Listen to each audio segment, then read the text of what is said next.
तो हमारा विषय था अंत तक विश्वास योग्य रह। प्रभु यीशु मसीह के स्वयं के शब्द हैं ये, हर विश्वासी के लिए, कलीसिया के लिए। ये किसी प्रेरित के शब्द नहीं है, किसी सेवक के शब्द नहीं है, बल्कि प्रकाशित वाक्य 2:10 में प्रभु यीशु मसीह कलीसिया को संदेश देते समय लिखता है, प्राण देने तक विश्वासी रहे या विश्वास योग्य रहे तो मैं तुम्हें जीवन का मुक्त दूंगा। तो विश्वास योग्यता पर थोड़ी सी चर्चा करेंगे। अंत तक विश्वास योग्य रहना। परमेश्वर हमारी खूबियों से बढ़कर, पढ़ाई लिखाई से बढ़कर परमेश्वर हमारी विश्वास योग्यता को देखता है। हम विश्वासी तो सब हैं, लेकिन विश्वास योग्य कितने हैं? परमेश्वर विश्वास योग्यता को देखता है। मात्र विश्वासी होने से बात नहीं बढ़ेगी। अगर मैं विश्वास योग्य नहीं हूँ, अपने कामों की जगह में, छोटी छोटी बातों में भी परमेश्वर हमारे जीवन में विश्वास योग्यता देखता है। हमारे घर में हमारी विश्वास योग्यता कैसी है, हमारे किचन में, हमारी पढ़ाई की जगह में, हमारे काम के क्षेत्र में, हमारे पैसे टके में हम कितना ईमानदार है, कितना विश्वास योग्य है। दुख बीमारी का जब समय आया, जब संसार में पार्टी ब्याह शादी जब हुए, तो परमेश्वर की नजर हमारी विश्वास योग्यता पर है। क्या ये विश्वास योग्य है? क्या ये मेरा विश्वास योग्य साक्षी है? विश्वासी तो हम सब हैं, लेकिन कलीसिया में अगर हम कुछ और हों, पार्टी शादी ब्याह में कुछ और हों, तो विश्वास योग्य कहाँ है? वो तो विश्वासघात है, वो तो धोखा है। बात को समझना मेरे प्यारे भाई बहनों, विश्वासी तो हम सब हैं, लेकिन परमेश्वर हमारी विश्वास योग्यता को देख रहा है। क्या मैं अपने समय में विश्वास योग्य हूँ? क्या मैं कलीसिया में विश्वास योग्य हूँ? कलीसिया के कामों में। देखो हम पढ़ लेंगे पहले मत्ती 25:21 पढ़ें। उसके स्वामी ने उससे कहा, धन्य हे अच्छे और विश्वास योग्य दास, तू थोड़े में विश्वास योग्य रहा, थोड़े में विश्वास योग्य रहा। परमेश्वर छोटी छोटी बातों में हमारी विश्वास योग्यता देख रहा है। कई बार हम संगति को भी नहीं महत्वपूर्ण समझते और वचन सीखने को हम अहमियत नहीं देते। तो परमेश्वर हमारे जीवन की छोटी छोटी सी बातों पर नजर लगाए हुए है। इधर लिखा है, उसके स्वामी ने उससे कहा, धन्य है अच्छे और विश्वास योग्य दास, तू थोड़े में विश्वास योग्य रहा, मैं तुझे बहुत वस्तुओं का अधिकारी बनाऊंगा, अपने स्वामी के आनंद में सहभागी हो। परमेश्वर इतना विश्वास योग्य है, जो परमेश्वर को नहीं भी जानते ना, जो अन्य किसी ईश्वर को मानते हैं, लेकिन वो अपने कामों में वफादार हैं, विश्वास योग्य हैं। परमेश्वर उनका भी भला करता है, परमेश्वर उनकी भी तरक्की करता है, परमेश्वर उनको भी बढ़ाता है। मात्र विश्वासी के लिए नहीं है ये, बल्कि परमेश्वर का सूर्य सब पर उदय होता है। परमेश्वर किसी का पक्षपात नहीं करता। जो वफादारी से पढ़ाई करते हैं, वफादारी से, ईमानदारी से कोई भी काम कर रहे हैं, उनको भी इनाम मिलता है, उनको भी परमेश्वर ऊंचा उठाता है। भले ही परमेश्वर को नहीं जानते, लेकिन हम जो विश्वासी हैं,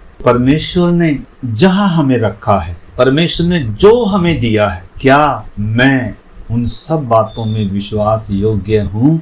काम की जगह पर हो, घर में हो, पैसे का मामला हो, नौकरी की जगह हो, जहां भी हम रह रहे हैं, मोहल्ले में, स्कूल में, किचन में, जो पैसा मेरे हाथ में है, क्या मैं इसमें वफादार हूँ? परमेश्वर ने थोड़ा सा दिया है हमें, और जो परमेश्वर ने दिया है ना, बात को समझना, इसके मालिक हम नहीं हैं। वास्तव में मालिक परमेश्वर है। परमेश्वर ने मिट्टी को रूप दिया है, परमेश्वर ने जीवन का श्वास नथनों में फूंका है, परमेश्वर ने हवा, पानी, पेड़ पौधे, फल फ्रूट सब कुछ परमेश्वर ने दिया है। तो इच्छा भी तो परमेश्वर की होनी है, महिमा भी तो इसके द्वारा परमेश्वर की होनी है। लेकिन बहुत बार हम उन बातों को इतना सीरियसली नहीं लेते। तो परमेश्वर ने हमें भंडारी सोचकर धरती पर रखा है। परमेश्वर हमारे सामने एक अनंत काल रखा हुआ है। अगर हम इस थोड़े से जीवन में विश्वास योग्य हैं, समय में विश्वास योग्य है, धन में विश्वास योग्य है, अपने जहां संगति में प्रभु ने हमें रखा है वहां विश्वास योग्य, तो अभी हमारी विश्वास योग्यता परखी जा रही है। एक दिन हमें इनाम मिलने जा रहा है, एक दिन हमें उतना बड़ा प्रतिफल मिलेगा जिसकी हम कल्पना भी नहीं कर सकते। परमेश्वर ने हमारे लिए ऐसी दुनिया तैयार करके रखी है, ऐसे इनाम, ऐसे मुकुट, ऐसे सिंहासन तैयार करके रखे हुए। लेकिन जो विश्वास योग्य पाए गए, जो वफादार, जो ईमानदार पाए गए, देखो ना, इसमें पढ़ लीजिए आप, 22 में पढ़ता हूँ। और जिसको 2 तोड़े मिले थे उसने भी आकर कहा, हे स्वामी, तूने मुझे 2 तोड़े सौंपे थे, देख मैंने 2 तोड़े और कमाए। उसके स्वामी ने उसे कहा, धन्य है अच्छे और विश्वास योग्य दास, तू थोड़े में विश्वास योग्य रहा, मैं तुझे बहुत वस्तुओं का अधिकारी बनाऊंगा, अपने स्वामी के आनंद में सहभागी हो। तो क्या प्रभु आज हमें जांचे, तो क्या प्रभु आज हमें कह पाएगा तू विश्वास योग्य है। मैंने जितना तुझे समय दिया, मैंने जितना तुझे धन दिया, मैंने जितना तुझे जिम्मेदारी दिया। हमने समझना है मेरे प्यारे भाई बहन, हम सब परमेश्वर के खेत में काम करने वाले हैं। हम सबको परमेश्वर ने तोड़े दिए, किसी को ज्यादा दिए हैं, किसी को कम दिए हैं। मालिक हम नहीं है, जिसने दिया है वो हिसाब लेगा। बात को समझना, जिसने हमें दिया है ना, ये हमारे मन से ये अच्छी तरीके से बात निकलनी चाहिए। कई बार हमें रहता है मैंने कमाया है, मैंने पाया है। अरे भाई, उसने बुद्धि दिया, उसने ज्ञान दिया, उसने समझ दिया, उसने पैसा कमाने का आपको खूबी दिया, उसने आपको टैलेंट दिया है। उसके बिना कुछ भी नहीं है। उसकी दया से हर दिन देखते हैं, उस पर निर्भर हैं हम। अगर हम इनमें वफादार होंगे, देने वाले के प्रति धन्यवादित और आभारी होंगे, विश्वास योग्य पाए जाएंगे, तो कितना कुछ परमेश्वर देने जा रहा है। इस धरती पर भी देगा और अनंत काल में भी देगा। परमेश्वर हमारी विश्वास योग्यता को देख। 24 आयत में पढ़ता हूँ, तब जिसको 1 तोड़ा मिला था उसने आकर कहा, हे स्वामी, मैं तुझे जानता था कि तू कठोर मनुष्य है। देखो इसका व्यवहार देखो, ऐसों को भी परमेश्वर ने दिया है जो परमेश्वर को किस नजर से समझते और देखते हैं। क्या कह रहे हैं, देखो स्वामी के प्रति इसका व्यवहार देखो। हे स्वामी, मैं तुझे जानता था कि तू कठोर मनुष्य है, तू जहाँ कहीं नहीं बोता वहाँ काटता है और जहाँ नहीं छींटता वहाँ से बटोरता है। इसलिए मैं डर गया और जाकर तेरा तोड़ा मिट्टी में छिपा दिया। देख, जो तेरा है वह यह है। मतलब इतना इसके पास अवसर था, इसकी योग्यता के अनुसार दिया था, ये भी काम कर सकता था। जब दूसरों ने किया, इसने भी करना था। मतलब धरती पर जो भी हमें दिया गया है, इसका हिसाब होगा, समय का हिसाब होगा, हर चीज का हिसाब होगा। अगर हम अपने जीवन को, अपने पैसे को अपने स्वार्थों के लिए यूज कर रहे, परमेश्वर के कार्यों के लिए, परमेश्वर की महिमा के लिए, अगर दूसरों की भलाई के लिए, दूसरों के लाभ के लिए ये चीजें नहीं उपयोग हो रही हैं, अगर मैं स्वार्थी, अगर मैं अपने लिए, इसने मिट्टी में दबा दिया। इधर आगे लिखा है, कह रहा है जो तेरा है वह यह है। उसके स्वामी ने उसे उत्तर दिया, हे दुष्ट और आलसी दास। आलसी लोगों के लिए कितनी बड़ी चेतावनी। आलसी, अच्छा पापी में और दुष्ट में क्या फर्क होता है? पापी तो सभी हैं, लेकिन दुष्ट की मेंटलिटी अलग ही होती है, उसकी सोच, उसकी बातें। लिखा है दुष्ट और आलसी दास, जब तू यह जानता था कि जहां मैंने नहीं बोया वहां से काटता हूँ और जहां मैंने नहीं छींटा वहां से बटोरता हूँ, तो तुझे चाहिए था कि मेरा रुपया सराफों को दे देता, तब मैं आकर अपना धन ब्याज समेत ले लेता। तो हिसाब लेगा कोई हमसे। हमें विश्वास योग्य भंडारी सोचकर सौंपा है कुछ। बात को समझना, जो भी मेरे प्यारे भाई बहनों परमेश्वर ने हमें दिया है, अगर हम इसको अपने निजी स्वार्थों के लिए, सुख भोग के लिए, अगर हम इसको, इसके द्वारा अगर परमेश्वर की महिमा नहीं हो रही, इसके द्वारा हम सुसमाचार नहीं फैला रहे, प्रभु का काम नहीं हो रहा इसके द्वारा, तो धोखा है ना। लिखा है धन क्या है? एक धोखा है। धन का धोखा, वस्तुओं का लोभ वचन को क्या करता है? दबा देता है और वो फल ही नहीं लाते। तो प्रभु हिसाब लेने वाला है। उसी प्रकार परमेश्वर ने सबको, हर एक को इस संसार में रखकर कुछ दिया हुआ है। हमारी विश्वास योग्यता जांची जा रही है, हमारी ईमानदारी जांची जा रही है, हमारी वफादारी जांची जा रही है, हमारा विश्वास जांचा जा रहा है। हमें जो परमेश्वर ने दिया है कि इसके द्वारा क्या हम परमेश्वर की महिमा करें या हम इस पर कब्जा कर कर बैठ जाएंगे। तो इधर लेखा ले रहा है। आगे लिखा है तो तुझे चाहिए था कि मेरा रुपया सराफों को दे देता, तब मैं आकर अपना धन ब्याज समेत ले लेता। इसलिए वह तोड़ा उससे ले लो, और जिसके पास 10 तोड़े हैं उसे दे दो, क्योंकि जिस किसी के पास है उसे और दिया जाएगा और उसके पास बहुत हो जाएगा, परंतु जिसके पास नहीं है उससे वह भी जो उसके पास है ले लिया जाएगा। और इस निकम्मे दास को बाहर अंधेरे में डाल दो, जहां रोना और दांतों का पीसना हो। तो विश्वास योग्यता पर आप इसको बाद में पढ़ लेना, तोड़ों का दृष्टांत प्रभु ने दिया हुआ है। 14 से लेकर 30 तक है 25 अध्याय मत्ती में।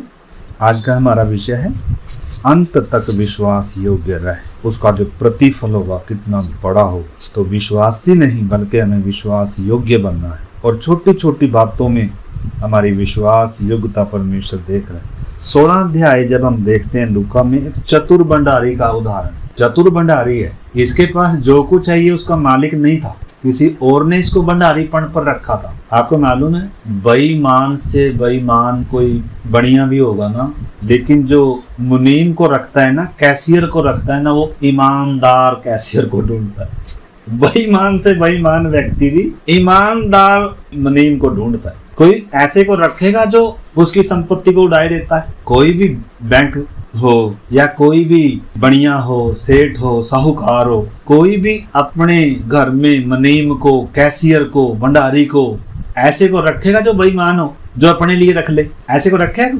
देखो यीशु मसीह ने इधर अच्छा पाठ सिखाया है विश्वास योग्यता के बारे में, तो इसको भी आप बाद में पढ़ लेना। तो 8 से हम पढ़ेंगे 12 तक। इसमें लिखा है, स्वामी ने उस अधर्मी भंडारी को सराहा कि उसने चतुराई से काम किया, क्योंकि इस संसार के लोग अपने समय के लोगों के साथ रीति व्यवहारों में ज्योति के लोगों से अधिक चतुर है। और मैं तुझसे कहता हूं कि अधर्म के धन से अपने लिए मित्र बना लो। देखो यीशु मसीह क्या कह रहा है, इस दृष्टांत को लेते हुए क्या कह रहा है हमें समझना। हमें ऐसा भी लगता है प्रभु यीशु मसीह तो देखो हमें गलत करने के लिए कह रहा है, लेकिन समझना ध्यान से इधर क्या सिखाना चाह रहा है। कह रहा है, और मैं तुझसे कहता हूं कि अधर्म के धन से अपने लिए मित्र बना लो। चोरी डकैती के धन से की बात नहीं है, अधर्म का धन किसे कहा गया। जैसे इस चतुर भंडारी ने किसी के धन से क्या कर लिया, आने वाले समय के लिए मित्र बना लिए। तेरा इतना था, चल मैंने तुझे माफ, ताकि जब मैं भंडारीपन से उतारा जाऊंगा तो मैं उससे ले लूं और मैं मित्र बना दूं, क्योंकि मिट्टी मुझसे खोद नहीं जाती, काम मुझसे होता नहीं, आलसी हूं मैं। इसलिए उसने क्या किया, बड़ी चतुराई से दूसरे के धन से क्या कर लिया, अपने लिए भविष्य के लिए नींव रख ली। जैसे आज चतुर लोग करते हैं, चोरी का, हेरा फेरी का, ठगी का, चतुराई का जोड़ते रहो। तो उसको सराया तो जरूर प्रभु ने, लेकिन गलत काम करने के लिए प्रभु ने अनुमति दे रहा इधर। और मैं तुझसे कहता हूं कि अधर्म के धन से अपने लिए मित्र बना लो, ताकि जब वह जाता रहे तो वह तुम्हें अनंत निवासों में ले ले। जो आपने मित्र बनाए, जो थोड़े में सच्चा है या जो थोड़े में विश्वास योग्य है, वह बहुत में भी विश्वास योग्य है। और जो थोड़े से थोड़े में अधर्मी है, वह बहुत में भी अधर्मी है। इसलिए जब तुम अधर्म के धन से सच्चे न ठहरे तो सच्चा धन तुम्हें कौन सौंपे। और यदि तुम पराये धन में सच्चे न ठहरे तो जो तुम्हारा है उसे तुम्हें कौन देगा। तो क्या समझे बताओ उससे। इधर बेईमान न करने के लिए नहीं प्रभु कह रहा कि चोरी चतुराई चालाकी से क्या कर लो, अपने लिए मित्र बना लो, ऐसा नहीं प्रभु कह रहा। जब बाइबल के मूल अर्थ को जब हम समझते हैं ना, इसमें प्रभु कह रहा है जैसे इस चतुर भंडारी के पास अपना नहीं था, बल्कि किसी ने इसको भंडारीपन पे रखा हुआ था, और इसने क्या किया, चतुराई से पराये के धन से अपने लिए मित्र बना दिया। तो प्रभु इधर ये कहना चाह रहे हैं कि जो सांसारिक धन है ना, वो नाशवान है, वो एक धोखा है। अधर्म का धन इसे क्यों कहा गया, ये जो दुनियावी धन है ना, ये जो भौतिक धन है ना, ये जो नाशवान है, ये हमें थोड़े समय के लिए मिला है, इसके पीछे भागेंगे, इसको अगर हम सजोए कर रखेंगे तो धन को धोखा कहा गया है। अधर्म का धन इधर प्रभु कह रहा है, मतलब नाशवान है। धन एक धोखा है, थोड़े समय के लिए मिला है, इसलिए नहीं मिला ताकि इसके पीछे लगे रहो, इसको बटोरते रहो ना, ये धोखा है। बल्कि जो मिला है इसको परमेश्वर की महिमा के लिए, दूसरों की भलाई के लिए मित्र बना लो, अनंत काल के लिए उधर जोड़ लो। क्योंकि अगर आज प्रभु आ गया, अगर आज मेरा आखिरी दिन इस संसार में होगा तो सब छूट जाएगा, कुछ साथ में नहीं जाएगा। और उस दिन बहुत बड़ा धोखा, अरे मैंने सारी उम्र किसके पीछे खोई, मैंने अपनी जिंदगी, मैंने तो भविष्य के लिए तो कुछ कमाया ही नहीं, मैंने अपने लिए मित्र बनाए ही नहीं। जब हम अपने धन के द्वारा परमेश्वर की सेवा करते हैं, जब हम किसी की भलाई करते हैं, तो उधर जुड़ रहा है, उधर हम मित्र बना रहे हैं, वो हमें मिलेंगे। परमेश्वर हमारी विश्वास योग्यता देख रहा है। परमेश्वर ने हमें इसलिए नहीं दिया हम सुख भोग में उड़ा दें, इसलिए नहीं दिया। हमने समझना मेरे प्यारे भाई बहन, आप इसको गलत नहीं समझ लेना, प्रार्थना के साथ समझने का प्रयास करना। 9-10 आयत में फिर से पढ़ता हूँ, फिर प्रार्थना कर। और मैं तुझसे कहता हूँ कि अधर्म के धन से अपने लिए मित्र बना दो, ताकि जब वह जाता रहे तो वे तुम्हें अनंत निवासों में ले लें। कौन? जो मित्र आपने बनाए। मतलब जो अधर्म का धन, बार बार क्यों कहा गया? क्योंकि ये नाशवान है, ये भौतिक है, ये एक धोखा है। धन का प्रेम बहुत खतरनाक है। मतलब अधर्म से हमने नहीं कमाया, वो संदर्भ नहीं है इधर। चोरी चतुराई से नहीं कमाया हुआ, ईमानदारी से कमाया है, मेहनत से कमाया है, खून पसीने से कमाया है। लेकिन इसको मैं किस नजर से देख रहा हूँ? क्या इसके द्वारा मैं परमेश्वर की महिमा कर रहा हूँ? क्या इसमें मैं विश्वास योग्य भंडारी हूँ? क्या इसमें मैं ईमानदार हूँ? क्या इसके द्वारा आप देखो ना, पहली सदी के विश्वासियों को आप देखें, प्रेरितों पे काम 2 अध्याय सोच कर देखें, तो अगर हम इसको जमा करेंगे, जमा करना है तो उधर करना है। मैं ये नहीं कह रहा कि हम बैंक में जमा ना करें, आप गलत नहीं समझना मेरे प्यारे भाई बहनों। लेकिन वचन को हल्का नहीं कर सकते, पानी नहीं मिला सकते थोड़ा सा भी। अगर थोड़ा सा भी इसमें हल्का कर दिया तो उसका अर्थ ही बदल जाएगा। तो इधर प्रभु क्या कह रहा है? और मैं तुझसे कहता हूँ कि अधर्म के धन से अपने लिए मित्र बना लो, ताकि जब वह जाता रहे, मतलब धन चला जाए, क्योंकि जाने वाली चीज है, नाशवान है, थोड़े समय के लिए दिया गया है। तो इसके द्वारा जो आपने भलाई करी है, मित्र बनाए हैं, प्रभु का कार्य किया है, उसका जो आपको प्रतिफल मिले। लिखा ताकि वे तुम्हें अनंत निवासों में ले ले। और लिखा जो थोड़े में सच्चा है वह बहुत में भी सच्चा है, और जो थोड़े से थोड़े में अधर्मी है वह बहुत में भी अधर्मी है। इसलिए जब तुम अधर्म के धन से सच्चे ना ठहरे, मतलब जब तुम इस भौतिक धन में सच्चे नहीं ठहरे, जब तुम इस नाशवान जो थोड़े समय के लिए आपको दिया गया था, इसमें आप सच्चे और विश्वास योग्य नहीं ठहरे, तो तुम्हें जो असली मिलने वाला था, जो सच्चा धन मिलने वाला था, जो कभी नाश नहीं होगा, जो असली था, मतलब वो खो दिया। कूड़े के बदले असली खो दी, नाशवान के बदले, भौतिक चीजों के बदले सोना चांदी कूड़ा है। ये नोट कूड़ा है स्वर्ग की नजर में। देखो ना, स्वर्ग की नजर में उधर की सड़कें सोने से बनी हुई, मतलब जो दुनिया में कितना कीमती है ना, वो स्वर्ग की नजरों में पांव के नीचे। स्वर्ग उसको मिट्टी की नजर से देख, इंसान उसको सोने की, अरे जिसके पास सोना वही तो अमीर है, वही तो धनी है। यह दुनिया की सोच। लेकिन परमेश्वर की सोच, कलीसिया को संदेश में लौदीकिया की कलीसिया को प्रभु कह रहा है, तू कहता तो ना धनी हूँ, लेकिन तू कंगाल है।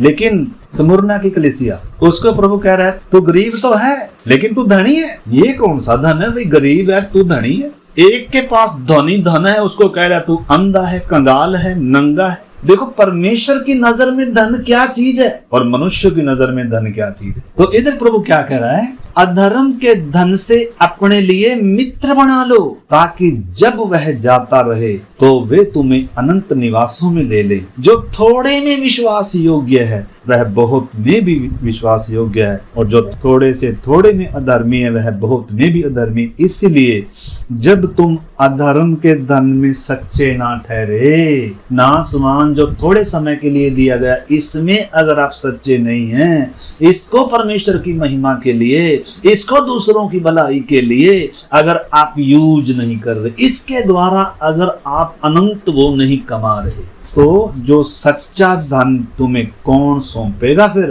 क्योंकि हम इसमें ही विश्वास योग्य नहीं ठहरे, हम थोड़े में ही विश्वास योग्य नहीं ठहरे, हम पृथ्वी के उसमें ही अगर विश्वास योग्य नहीं है तो असली हमें कौन सौंपेगा? यानी कि हमने नासवान के चक्कर में असली खो दी, कूड़े कबाड़ के चक्कर में असली खो दी। आगे लिखा है, और यदि तुम पराये धन में सच्चे ना ठहरे, ये मेरा नहीं है, ये पराया है, किसी ने सौंपा है। विश्वास योग्य भंडारी सोचकर हमें दिया गया है।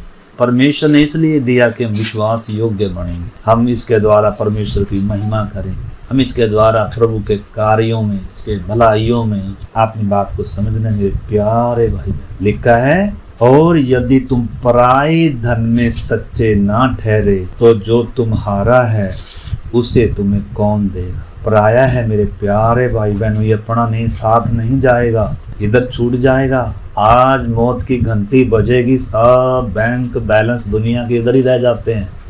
हमारे पास बैंक बैलेंस नहीं है, मैं ये नहीं कह रहा हमने बहुत जोड़ के रखा, हम सब विश्वासी हैं, विश्वास से जीते हैं। लेकिन आपने समझना, तो भी थोड़े से थोड़े में भी विश्वास योग्य रहना है, अपना नहीं समझना। हर दिन परमेश्वर की महिमा के लिए उस पर निर्भर होकर जीना है। अगली 13 आयत में लिखा, कोई दो स्वामियों की सेवा नहीं कर सकता, क्योंकि वह तो एक से बैर और दूसरे से प्रेम, या एक से मिला रहेगा और दूसरे को तुच्छ जानेगा।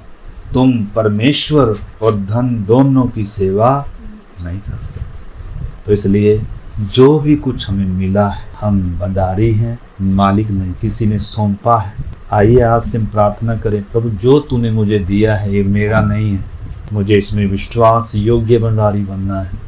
हालेलुया। छोटी छोटी समर्पण कर, प्रभु मैं कलीसिया में विश्वास योग्य पाया जाऊं, मैं घर में विश्वास योग्य पाया जाऊं, मैं परिवार में विश्वास योग्य पाया जाऊं, पति पत्नी के साथ, बच्चों के साथ, माँ बाप के साथ, पड़ोसियों के साथ, विश्वासियों के साथ विश्वास योग्य पाया जाऊं। प्रभु जी, मैं धन में विश्वास योग्य ईमानदार पाया जाऊं। ये थोड़े समय के लिए हमें मिला हुआ है, ये हमारे साथ नहीं जाएगा, बल्कि हमें इसलिए दिया ताकि इसके द्वारा हम अनंत जीवन कमाएं, स्वर्गीय बातों के भागी बने।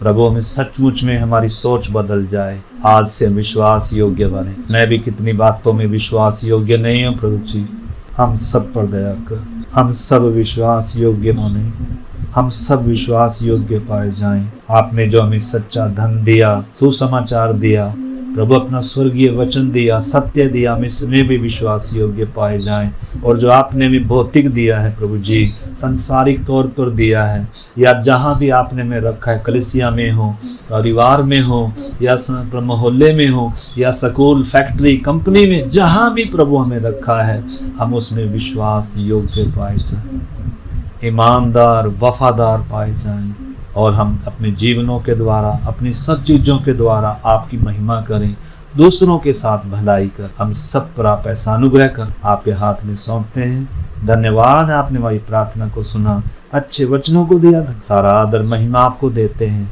प्रार्थना को यीशु मसीह के नाम से मांग, आमीन।